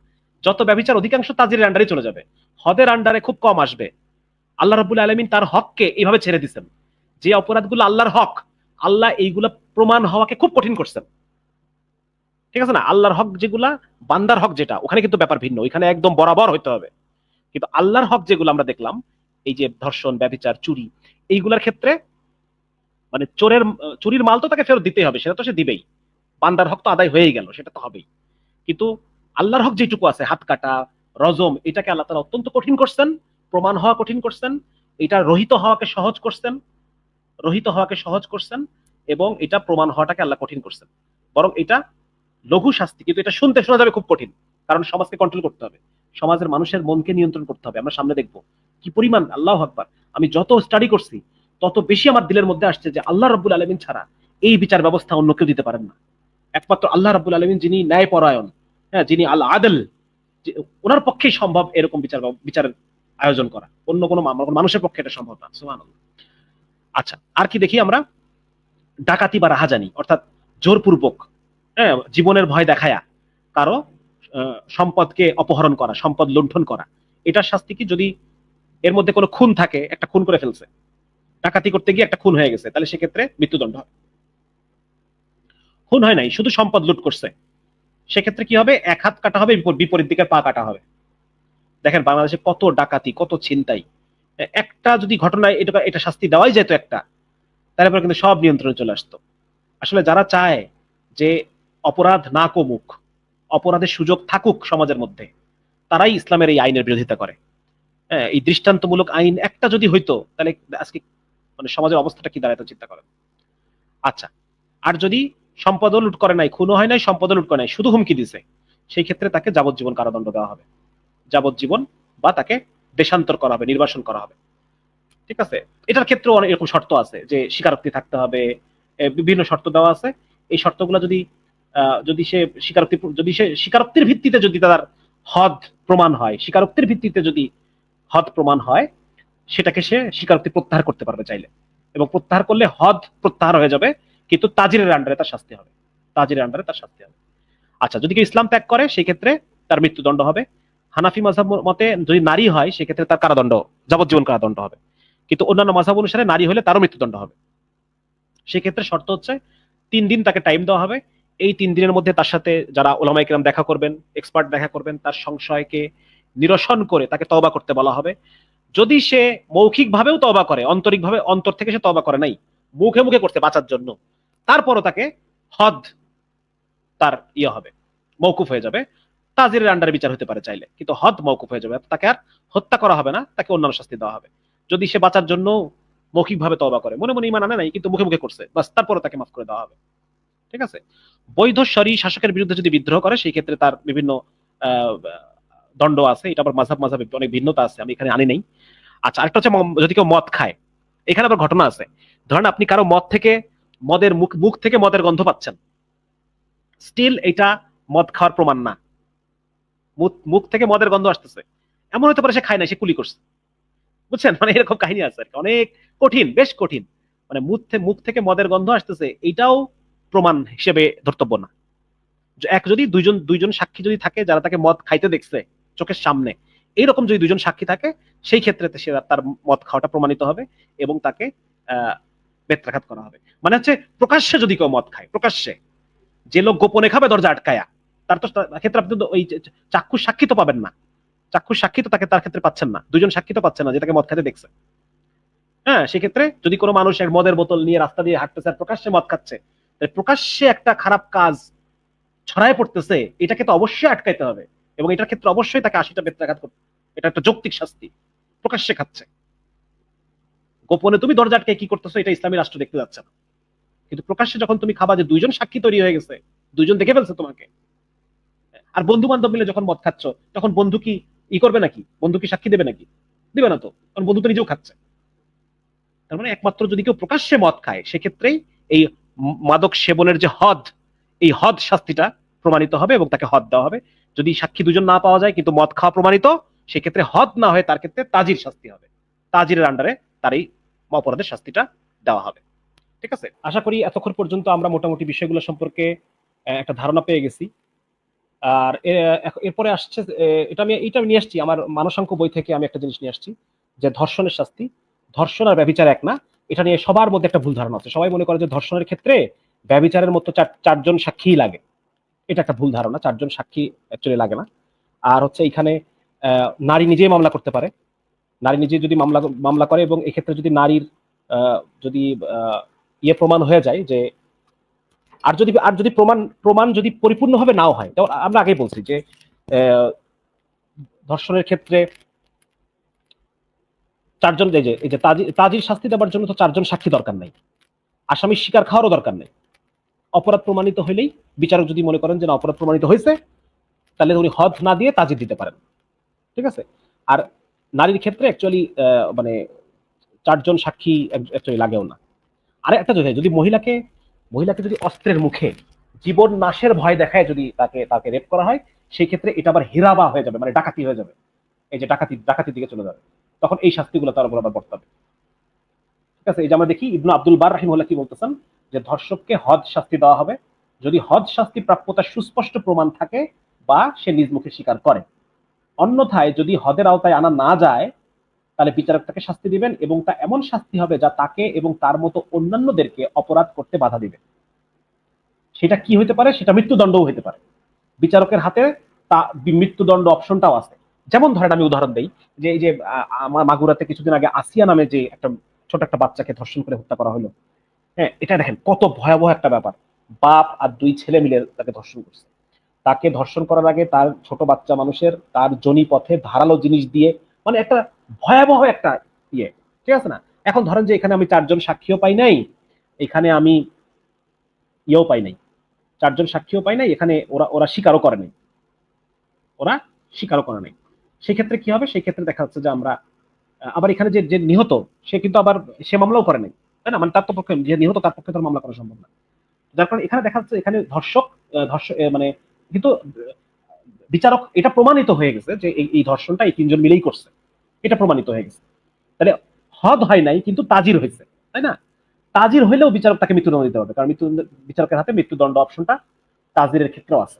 এবং বিচারক সমাজের মধ্যে দৃষ্টান্ত স্থাপনের জন্য, মানুষের মধ্যে ভয় তৈরি করার জন্য এবং পরবর্তীতে এইরকম ঘটনা যেন আর কখনো না ঘটে, এটা ইনশিওর করার জন্য বিচারক এই ধর্ষকদেরকে মৃত্যুদণ্ড দিতে পারে। ঠিক আছে, এই হচ্ছে সিস্টেম ইসলামে। সুবহানাল্লাহ। মানে আল্লাহ তাআলা প্রতি মুহূর্তে আপনি এটা ফিল করবেন যে আসলে এইটা আল্লাহর পক্ষ থেকে। আচ্ছা, এবার আমরা তাজির বুঝে গেলাম, আমরা হদ বুঝে গেলাম, এইবার আমরা কিসাস জিনিসটা একটু বুঝবো। কিসাস কি জিনিস? এটা আমাদের পশ্চিমা দুনিয়ার আরেকটা আপত্তির জায়গা। তারা তো এখন এই কথা বলতেছে যে ইয়েরই দরকার নেই, মৃত্যুদণ্ডেরই দরকার নেই, তারা এই কথা বলে। ঠিক আছে। সেখানে আমরা মৃত্যুদণ্ড দিচ্ছি, প্লাস হচ্ছে চোখের বদলে চোখ তুলে নিচ্ছি, কানের বদলে কান কেটে নিচ্ছি, আঙ্গুলের বদলে আঙ্গুল কেটে নিচ্ছি, তাই না? এটাকে তারা মানে মানবাধিকার লঙ্ঘন হিসেবে দেখতেছে। তো সেই ক্ষেত্রে আমরা একটু একটু জিনিসটা জেনে নেই, মানে আমরা আইন দর্শন নিয়ে আমরা পরে আলোচনা করা যাবে, আগে বিষয়টা আমরা একটু জেনে নিই। যেটা হচ্ছে কিসাস হচ্ছে দুইটা জিনিস, একটা হচ্ছে হত্যা আর একটা হচ্ছে আঘাত বা জখম। হত্যা এবং জখম এই দুটো জিনিস কিসাসের আন্ডারে আসে। কি কি ভাগ করা হয়েছে দেখেন, একটা হচ্ছে ইচ্ছাকৃত হত্যা। যদি ইচ্ছাকৃত হত্যা করে তাহলে সেই ক্ষেত্রে তাকে প্রাণের বদলে প্রাণ, আর কোনো অপশন নাই, তাকে মানে মারতেই হবে, মেরে ফেলতে হবে। আনলেস তাকে মাফ করে দেয় কি বলে নিহতের ওয়ারিশরা যদি তাকে মাফ না করে সেই ক্ষেত্রে তাকে প্রাণদণ্ডে দণ্ডিত করা হবে এবং এটাকে কার্যকর করা হবে যদি ইচ্ছাকৃত হত্যা হয়।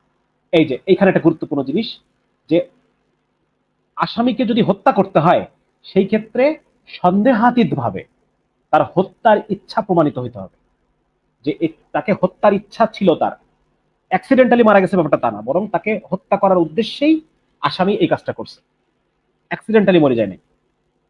ঠিক আছে, এইটা প্রমাণ হতে হবে। এইটা প্রমাণ হয়ে গেলে তখন তার মানে এটার ক্ষেত্রে শর্ত হচ্ছে এইটা, কোনো সন্দেহ থাকা যাবে না, সন্দেহ ছাড়া। বিন্দুমাত্র যদি সন্দেহ থাকে সেই ক্ষেত্রে এইটা পরের ধাপে চলে আসবে, এইটা আর কিসাসের লেভেলে থাকবে না, এইটা তখন পরের লেভেলে চলে আসবে। সেটা হচ্ছে ইচ্ছা সদৃশ, মানে সে দেখে মনে হচ্ছে যে সে ইচ্ছাকৃত করছে কিন্তু আসলে সে ইচ্ছাকৃত করে নাই। বুঝছেন? যেমন ধরেন একটা জায়গায় মারামারি হচ্ছে, দুই পক্ষের মধ্যে মারামারি হচ্ছে, এখন এক পক্ষ আরেক পক্ষকে বাঁশ দিয়ে একটা বাড়ি দিছে, মাথায় লাগছে, মারা গেছে। আসলে মারার ইচ্ছা ছিল না, অ্যাক্সিডেন্টালি লেগে মারা গেছে। সেই ক্ষেত্রে তার কিসাস হবে না, কিসাস না হয় তাকে কি হবে, তাকে দিয়াত মানে ওই যে ব্লাড মানি দিতে হবে। ব্লাড মানি কতটুকু আমরা পরে আসতেছি, তাকে ব্লাড মানি দিতে হবে এবং কাফারা দিতে হবে। কাফারা কি? কাফারা হচ্ছে তাকে হয় একটা দাস মুক্ত করতে হবে অথবা 60 দিন একটা রোজা রাখতে হবে। এটা আল্লাহর জন্য, এটা মানে আমাদের পার্থিব হিসাবে না, এটা আল্লাহকে সন্তুষ্ট করার জন্য, সেটা আলাদা বিষয়। কিন্তু তাকে ব্লাড মানি পরিশোধ করতে হবে যদি সে ইচ্ছা করে না থাকে। 3 নম্বর হচ্ছে সে ভুলবশত হয়ে গেছে, কাজটা ভুলবশত করছে সে, হ্যাঁ, সেই ক্ষেত্রেও একই জিনিস। আরেকটা আছে ভুলবশত না, ভুল সদৃশ, মনে হচ্ছে যে তার কোনো ভুল হয়তো হয়েছে, যেমন একটা গর্ত করে রাখছে, ওই গর্তের মধ্যে পড়ে কেউ মারা গেছে, গর্তটা সে মারার উদ্দেশ্যে করে নাই, এমনি করে রাখছে, পরে মারা গেছে, সেই ক্ষেত্রে এটাকেও দেওয়া হবে। এগুলো বিস্তারিত খুঁটিনাটি আলোচনা আছে, আমি এত বিষয়ে যাচ্ছি না। আরেকটা হচ্ছে কারণবশত, মানে আমি যদি একটা কাজ করতাম, যেমন একজন ডাক্তার, একজন ডাক্তার যখন রোগীর একটা জিনিস তার করা দরকার ছিল সে সেটা করে নাই, রোগীটা মারা গেছে, মানে একটা কিছু আমার করা দরকার ছিল, করলে পরে লোকটা মরতো না, কিন্তু যেহেতু আমি কাজটা আমার অবহেলা প্রকাশ পাইছে, আমার উদাসীনতা প্রকাশ পাইছে, সেই ক্ষেত্রে কারণবশত সেক্ষেত্রে শুধু দিয়াত দিতে হবে, শুধু ব্লাড মানি পরিশোধ করতে হবে। ঠিক আছে, তার মানে এই পাঁচটা ভাগে আবার ভাগ করা হয়েছে, বিষয়টাকে ভালো মানে প্রপার বিচার করার জন্য 5টা ভাগে ভাগ করা হয়েছে। এখন ব্লাড মানি কি জিনিস? এই যে ব্লাড মানি, এই কয়টা জিনিস হচ্ছে ব্লাড মানি, আপনারা দেখতে পাচ্ছেন মনে হয়। এই কয়টা জিনিসের যে কোনো জিনিস দিয়ে ব্লাড মানি দেওয়া যাবে। হ্যাঁ, হয় 100টা উট, এটা বিচারক ঠিক করবে যে কি জিনিস সে দিবে, 100টা উট অথবা 1000 দিনার, 12,000 দেরহাম, 200 গরু, 2000 ছাগল, 200 উন্নত মানের কাপড়। দিয়াতের মধ্যে আবার ব্যাপার আছে, একটা হচ্ছে উচ্চ মানের দিয়াত, 100 উট দিবেন, 100 উটের 100 উট উচ্চ মানের উট হতে হবে, আবার হচ্ছে 100 উট নিম্ন মানের 100 উট দিলেও হবে, এরকমও আছে। এগুলো ভাগাভাগি আছে, এগুলো ঠিক করবে কে? এটা বিচারক ঠিক করবে, যিনি বিচারক, যিনি মুফতি, হ্যাঁ, উনি ওটা ঠিক করবেন যে মানে কোন কোন দিয়াতটা তাকে দেওয়া হবে, এটা ঠিক করবেন উনি। ঠিক আছে, সুতরাং এটা বুঝলাম। আর হচ্ছে যদি জখম করা হয় কাউকে, জখম করার ক্ষেত্রে দুইটা, একটা হচ্ছে ইচ্ছাকৃত আঘাত, অনিচ্ছাকৃত আঘাত। যদি ইচ্ছাকৃতভাবে আঘাত করা হয় তাহলে সেই ক্ষেত্রে বরাবর কিসাস দিতে হবে, চোখের বদলে চোখ, কানের বদলে কান, আঙ্গুলের বদলে আঙ্গুল। এবং ইচ্ছাকৃত আঘাত এটা বোঝা যাবে কিভাবে, সিভিয়ারিটি কি? যদি আঘাতটা হাড় পর্যন্ত গিয়ে পৌঁছায়, এটা হচ্ছে সব মাযহাবে এটা কমন, যে যদি এমন ভাবে আঘাত করা হয় যে আঘাতের কারণে হাড় পর্যন্ত গিয়ে পৌঁছেছে, হ্যাঁ, সেই ক্ষেত্রে তাকে বরাবর কিসাস নেওয়া হবে।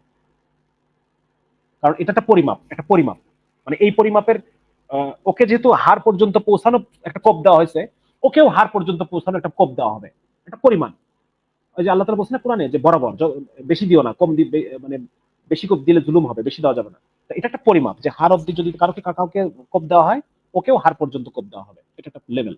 আর যদি বোঝা যায় যে না, আঘাতটা অনিচ্ছাকৃত আঘাত, ইচ্ছা করে দেয় নাই, সেই ক্ষেত্রে তাকে আবার কিসাস নেওয়া হবে, তাকে ব্লাড মানি দিলেই চলবে। বোঝা গেল?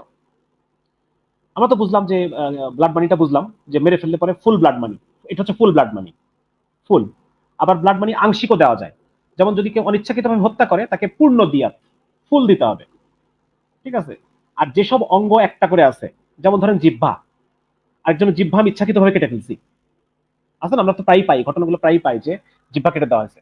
ইচ্ছাকৃতভাবে কারো যদি জিহ্বা কেটে দেওয়া হয়, সেক্ষেত্রেও তাকে ওই মেরে ফেললে পরে যে ফুল দেওয়া লাগতো পরিপূর্ণ, ওই একটা অঙ্গ যদি থাকে, যে সমস্ত অঙ্গ আমাদের শরীরে একটা করে আছে, এইগুলোর যদি ক্ষতিগ্রস্ত করা হয়, এটাও পূর্ণ দিয়া ব্লাড মানি দিতে হবে, পুরোটা দিতে হবে। যেমন কারো মানে পেনিসে এত জোরে, কিছুদিন কয়েকদিন পর পরই আমরা দেখি যে স্বামীর গোপনাঙ্গ কেটে ফেলছে স্ত্রী, হ্যাঁ, এগুলো ক্ষেত্রে কি পূর্ণ দিয়া দিতে হবে। বা এমন ভাবে কাউকে পিটানো হয়েছে যে তার চোখের জায়গা ঠিকই আছে কিন্তু তার দৃষ্টিশক্তি পুরোটা নষ্ট হয়ে গেছে, বা তার কান ঠিকই আছে, কানের জায়গায় কান কাটা হয় না, কান ঠিকই কান আছে কিন্তু শ্রবণ শক্তি পুরোটা নষ্ট হয়ে গেছে, তার যৌন ক্ষমতা পুরোটাই শেষ হয়ে গেছে, সেই সমস্ত ক্ষেত্রে পূর্ণ দিয়া দিতে হবে, ফুল। আর যে সমস্ত অঙ্গ দুইটা করে আছে আমাদের, সেটা যদি একটা নষ্ট হয় অর্ধেক দিতে হবে। ধরেন কারো দুইটা কান, একটা কান নষ্ট হয়েছে, কি কতটুকু, অর্ধেক দিয়ে দিতে হবে। আর যদি দুইটাই নষ্ট হয় সেক্ষেত্রে পূর্ণ দিয়ে দিতে হবে। যে সমস্ত অঙ্গ 10টা করে আছে, যেমন আঙ্গুল 10টা আছে, একটা আঙ্গুল কেটে ফেলছি ইচ্ছাকৃতভাবে কারো একটা আঙ্গুল কেটে ফেলছি, তাহলে সেক্ষেত্রে, সরি ইচ্ছাকৃত না, অনিচ্ছাকৃতভাবে একটা আঙ্গুল কেটে ফেলছি, সেক্ষেত্রে 10 ভাগের 1 ভাগ দিয়ে দিতে হবে, 10 ভাগের 1 ভাগ। আর যে সমস্ত অঙ্গ অনেক আছে, যেমন দাঁত, দাঁত প্রায় কত আমাদের 32টা করে, একটা এমন মানে অনিচ্ছাকৃতভাবে কারো একটা দাঁত ভেঙে গেছে, সেই ক্ষেত্রে কতটুকু টাকা দিতে হবে সেটা বিচারক ঠিক করে দিবে, বিচারক এটাকে ঠিক করে দিবে। তো এই হচ্ছে পুরো জিনিসটা। মানে আমরা বুঝে গেলাম যে আমাদের ইসলামের যে পেনাল কোড, এই পেনাল কোডটা নিয়ে পশ্চিমা বিশ্বে অনেক আপত্তি, কিন্তু আমরা দেখতে পাচ্ছি যে আসলে এবার আমরা আইন দর্শনে যখন যাব তখন বিষয়গুলো আমরা আরো বিস্তারিত ভালোভাবে বুঝতে পারবো ইনশাআল্লাহ তাআলা। মোটামুটি আমরা এই যে যতটুকু ধারণা নেওয়ার জন্য আমরা এই আলোচনাটা করলাম, এর ভিতরে আরো বিস্তারিত অনেক আলোচনা আছে। আমার কথা যদি কোনো মুফতি সাহেব শুনে থাকেন, তাদেরকে আমি আলোচনা করব, মানে অনুরোধ করব যে আপনারা এই বিষয়গুলো নিয়ে উম্মতের সামনে আলোচনাগুলো পেশ করেন, বিস্তারিত আলোচনাগুলো পেশ করেন। আমি আজকে শুধু জাস্ট সুপারফিশিয়াল একটা এর বেশি আলোচনা করাটা, আমি একজন জাহেল মূর্খ মানুষ হিসেবে আমার উচিত হবে না। এতটুকু আলোচনা যা হলো, এটা আপনারা আরো ইনডেপথ, কারণ যুব সমাজ এখন জানতে চাচ্ছে, সুতরাং তাদের সামনে আপনারা ইসলামের যে সৌন্দর্য, এই বিষয়টাকে আপনারা পরিপূর্ণভাবে আপনারা করেন ইনশাআল্লাহ তাআলা। এখন আমরা আসতেছি যে ইসলামের যে আইন দর্শন, লিগ্যাল ফিলসফি, এই বিষয়টা নিয়ে আমি একটু আলোচনা করতে চাই। আচ্ছা আচ্ছা, কোথায় ছিলাম? আইন দর্শনে ছিলাম। আইন দর্শন এটা খুব গুরুত্বপূর্ণ জিনিস। একটা আইনের পিছনে যে দর্শন থাকে, ফিলসফি থাকে, এর ভিত্তিতেই আইনগুলো ঠিক করা হয়। এখন যেহেতু আমাদের আইন দর্শনটা পুরাপুরিভাবেই ধর্মমুক্ত, সেকুলার, এই আইন দর্শন মানে আল্লাহ এবং তার রাসূল কি মনে করলো না করলো এগুলোর কোনো পাত্তা নাই এই আইন দর্শনের মধ্যে। হ্যাঁ, এই যে কিছুদিন আগে আপনার হয়েছে বিচার বিভাগীয় সংস্কার কমিশন, একজন মুফতিকে রাখা হয়েছে এখানে। আমাদের বাইতুল মুকাররমে যিনি খতিব সাহেব মাওলানা আব্দুল মালিক সাহেব, তো বাংলাদেশের একজন অন্যতম বড় একজন মুফতি, এছাড়াও আরো অনেক বড় বড় মুফতিরা আছেন, মুফতি মানসুল্লাহ সাহেব আছেন, আরো বড় বড় মুফতিরা আছেন। একজন মুফতিকে রাখা হয়েছে, একজনকে রাখা হয় নাই, কারণ তারা মানে এটাকে ধরেই নিছে যে এই বিচার ব্যবস্থা, এখানে আল্লাহ এবং তার রাসূলের কোনো বেল নেই। আল্লাহ এবং তার রাসূল কি বললো, ইসলাম হচ্ছে একটা মানধাতার আমলের ব্যবস্থা, একটা নৃশংস ব্যবস্থা, ইসলাম থেকে আমাদের কিছু নেওয়ার নাই, তাদের চিন্তাধারাটা হচ্ছে এইটা। অথচ দেখেন, আমি গতদিন একটা বই পড়তেছিলাম, বইটার নাম হচ্ছে হিস্ট্রি অফ দ্য কোর্টস। মানে ওই মধ্যযুগে ইউরোপের কোর্টগুলা, বিশেষ করে ইটালি এবং জার্মানিতে যে কোর্টগুলা ছিল, সেই কোর্টগুলা কিরকম কি হইতো না হইতো, এই বিষয় নিয়ে বইটা। সেইখানে ওরা বলতেছে যে কোর্ট 2 রকম হয়, ঠিক আছে? একটা হচ্ছে অ্যাকুইজিটরি, একটা হচ্ছে ইনকুইজিটরি। অ্যাকুইজিটরি কোর্টটা হচ্ছে বিচারক একটা প্যাসিভ, বিচারক কোনো কিছু করবে না, তার সামনে প্রমাণগুলো উপস্থাপন করা হবে, যে প্রমাণ সাক্ষী উপস্থাপন করা হবে তার ভিত্তিতে সে একটা রায় দিবে। এটা হচ্ছে অ্যাকুইজিটরি। আর একটা হচ্ছে ইনকুইজিটরি কোর্ট। ইনকুইজিটরি কোর্টটা হচ্ছে বিচারক নিজে বিভিন্ন জেরা করবেন, বিভিন্ন সাক্ষীকে প্রশ্ন করবেন, বিচারক নিজে তদন্তে উপস্থিত থাকবেন, তদন্তের টাইমে, মানে বিচারক অ্যাক্টিভ, বিচারক প্যাসিভ না। এটাকে বলা হয় ইনকুইজিটরি কোর্ট। ওই বইয়ের মধ্যে উনি লিখছে যে ইউরোপের যে আইন ব্যবস্থা, বিচার ব্যবস্থা, এইটা 1300 শতাব্দীতে 1300 শতাব্দীতে এসে, মানে 1200 শতাব্দীর শেষ দিকে, সেকেন্ড হাফ 1200 শতাব্দীর শেষ দিকে এসে ইউরোপের যে বিচার ব্যবস্থাটা ইনকুইজিটরি, আস্তে আস্তে ইনকুইজিটরি মানে বিচারক অ্যাক্টিভ পার্টিসিপেশন শুরু করে, 1200 সালের শেষের দিকে এসে। দেখেন, অথচ এই 1200 সালের শেষের দিকে আর 800 সালে ইমাম মাওয়ার্দি বই লিখে গেছে আদাবুল কাজী। তারপর হচ্ছে আরো যারা ওলামায়ে কেরাম আছেন আমাদের, কাজী বিচারপতি কাজী আবু ইউসুফ, আবু আবু আবু আবু হানিফার ছাত্র, হ্যাঁ, তা এনারা, ইমাম জুফার, তারপর ইমাম আবু হানিফা, বিস্তারিত আদাবুল কাজী নিয়ে হানাফি ফিকহে বিস্তারিত আলোচনা আছে। এগুলো কবেকার? 800 সালে, 800-900 সালে। তার 300 বছর পরে এসে তারা কেবল বিচারক অ্যাক্টিভ হয়েছে ইউরোপে। তাহলে দেখেন আমি কি বলতেছি, মানে কোথায় আর আমাদের এরা মনে করতেছে ইসলামের কাছ থেকে আমার নেওয়ার কিছুই নেই। চিন্তা করেন, বিচার বিভাগীয় সংস্কার কমিশন, এই সংস্কার কমিশনের মধ্যে ইসলামের কথা বলবে এরকম কেউ নাই, এরকম কাউকে রাখা হয় নাই। কারণ তারা মনে করতেছে যে ইসলামের কাছ থেকে আমাদের নেওয়ার কিছু নাই, আল্লাহ এবং তার রাসূলের বলার কিছু নাই বিচারে। আর কোরআনের মধ্যে দেখেন আল্লাহ তাআলা কতবার বলছেন যে তারা কি জাহিলি যুগের বিচার কামনা করে, হ্যাঁ, যে যারা আল্লাহ যা নাজিল করেছেন তা দিয়ে যারা বিচার করে না তারাই জালেম। আল্লাহ তাআলা বলছেন, প্রথমে বলছেন তারা কাফের, তারপর বলছেন তারা জালেম, তারপর বলছেন তারা ফাসিক। 3টা আয়াতে সূরা মায়েদা আল্লাহ 3বার বলছেন। অথচ আজকে আমরা মুসলমানরা কি পরিমাণ উদাসীন, যে আজকে আমার সামনে আল্লাহ তাআলার বিধানকে লঙ্ঘন করা হচ্ছে, আল্লাহ এবং তার রাসূলকে কোনো পাত্তা দেওয়া হচ্ছে না, বেল দেওয়া হচ্ছে না। আরো খারাপ ভাবে যদি বলি, আল্লাহ এবং তার রাসূলকে বের করে দেওয়া হয়েছে এই জুডিশিয়াল সিস্টেম থেকে, আর সেটার মধ্যে আমরা আছি। যাই হোক, তাহলে আমরা একটু এখন দেখি ইসলামের যে আইন দর্শন ফিলোসফি এটা কিরকম, আমরা আমরা দেখে রাখার চেষ্টা করি। যে এটা আমি আনছি, দেখেন কোথা থেকে আনছি, এটা আমি লিখছি পাশে কার ইয়ে, যে 1 নম্বর হচ্ছে ইসলামের শাস্তির মূলনীতি এমন হবে যে সাধারণ মানুষকে অন্যায় কাজে লিপ্ত হতে ভীত সন্ত্রস্ত করে তোলে। সাধারণ মানুষকে অন্যায় কাজে লিপ্ত হতে ভীত সন্ত্রস্ত করে তুলবে, এইরকম হইতে হবে আমার শাস্তির মানে আইনটা এরকম হইতে হবে যেন মানুষ এটা করতে, অপরাধ করতে ভীত সন্ত্রস্ত হয়। মানে লুতুপুতু, হ্যাঁ, হাফলেটিস মার্কা আইন, যেটা শুনলে কোনো ভয় লাগে না, জেলখানায় থাকবো, খাবো দাবো, ফুর্তি করব, মানে এরকম যদি হয়, জেলখানার মধ্যে একটু টাকা পয়সা খরচ করলে অনেক ভালো থাকা যায়। আমি তো কয়েকজন অপরাধীর সাথে, হ্যাঁ, একসময় আমার বন্ধু বান্ধব ছিল ছিনতাইকারী মারি, এগুলোর সাথে চলতাম। মানে এইগুলা ওই বিষয় আছে না, সবার সাথে মিশছি সারা জীবন, 4 দোকানে বসে সবার সাথে গল্প টল্প হয়। তো ওরা এরকম বলতো যে প্রতিদিন 1000 টাকা খরচ করলে ফোম দিবে, একটা ফোম দিবে, বাইরে থেকে খাবার এনে দিবে, সিগারেট এনে দিবে, তারপর হচ্ছে চা চা খাওয়া যাবে, তারপর হচ্ছে ডিশ লাইন আছে এরকম একটা টিভির সামনে ফোম পারে দিবে, প্রতিদিন 1000 টাকা খরচ করতে হবে। এক লোক, আমার এক লোক ছিল, পরে তাবলিগের সময় লাগাই উনি বলছেন যে আমি 28 দিন ছিলাম, আমার বাপের 28,000 টাকা খরচ হয়েছে, একটা বিকাশ নাম্বার দেওয়া ছিল, প্রতিদিন টাকা পাঠিয়ে দেওয়া লাগতো, তাহলে ভিতরে আমি ভালো থাকতাম, সব খাবার দাবার খাওয়া যায়, ক্যান্টিন ম্যান্টিন আছে, মানে একটা মজার জিনিস আর কি। শাস্তি কিভাবে হয় আমি বুঝলাম না, এগুলো কিভাবে শাস্তি হয়? 1 মাস বা 3 মাস 4 মাস 5 মাস 1 বছর থাকলেও কোনো সমস্যা নেই, মানে ভীত সন্ত্রস্ত।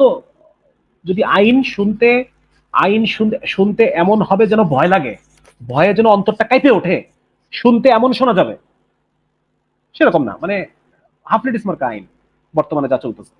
আচ্ছা, 2 নম্বর হচ্ছে তারা আমাদের আরেক ফিলোসফির আরেকটা গুরুত্বপূর্ণ ইয়ে হচ্ছে যে শাস্তির যে বিধানটা দেওয়া হয়েছে, এইটা শাস্তির উদ্দেশ্য প্রতিশোধ না। শাস্তি যে দিচ্ছি এটার উদ্দেশ্য কি প্রতিশোধ, তার কাছ থেকে প্রতিশোধ নেওয়া, ব্যাপারটা তা না কিন্তু, বরং শাস্তির উদ্দেশ্য হচ্ছে ব্যক্তি সংশোধন এবং জননিরাপত্তা, 2টা জিনিস।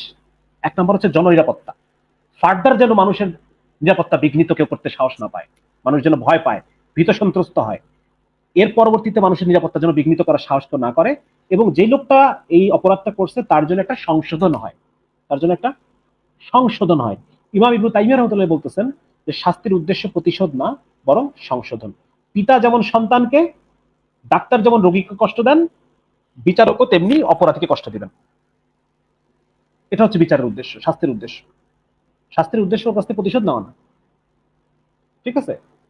এইটা তো যার কারণে ওনারা বলতেছেন যে সুতরাং জনকল্যাণ এবং জননিরাপত্তা এটাই শাস্তির মূল উদ্দেশ্য।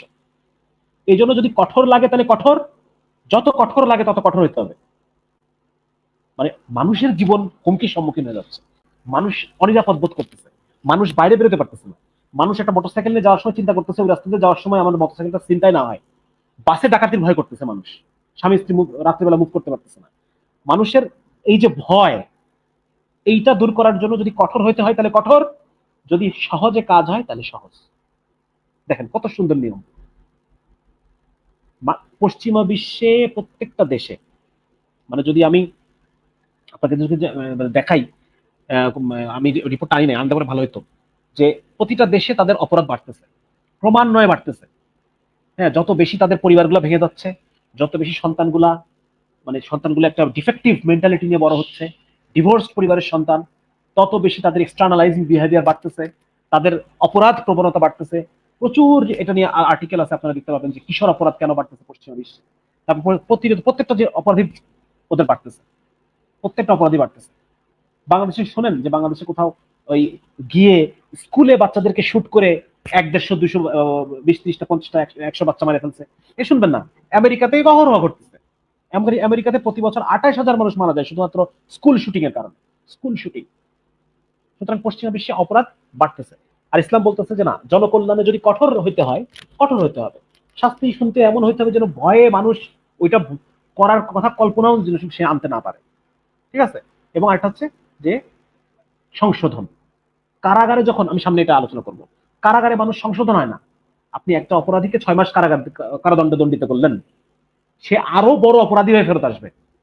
বিকজ কারাগারে সে এমন আরো অনেক মানুষের সোহবত পাইছে যারা যারা আরো বড় বড় খুনি, ডাকাত, কয়েকবার ডাকাতি করছে, কয়েকটা খুন করছে, এই ধরনের বহু বড় বড় ভাইদের সে সোহবত ওখানে পেয়ে আসছে। সুতরাং মানুষ কারাগারে গিয়ে, এটা আমার কথা না, এটা পশ্চিমা একজন বড় লিগাল ফিলসফার আছে, তার নাম হচ্ছে থমাস ন্যাগিন্স, আমেরিকার একজন বড় আছেন এরকম, থমাস ন্যাগিন্স নাম মনে হয় আমার। ওনার কথা হচ্ছে এটা, যে কারাগারে কারাদণ্ড লেন্দি করার দ্বারা অপরাধ কমে না, বরং অপরাধ বাড়ে। সামনে আমি দেখাবো ইনশাল্লাহ।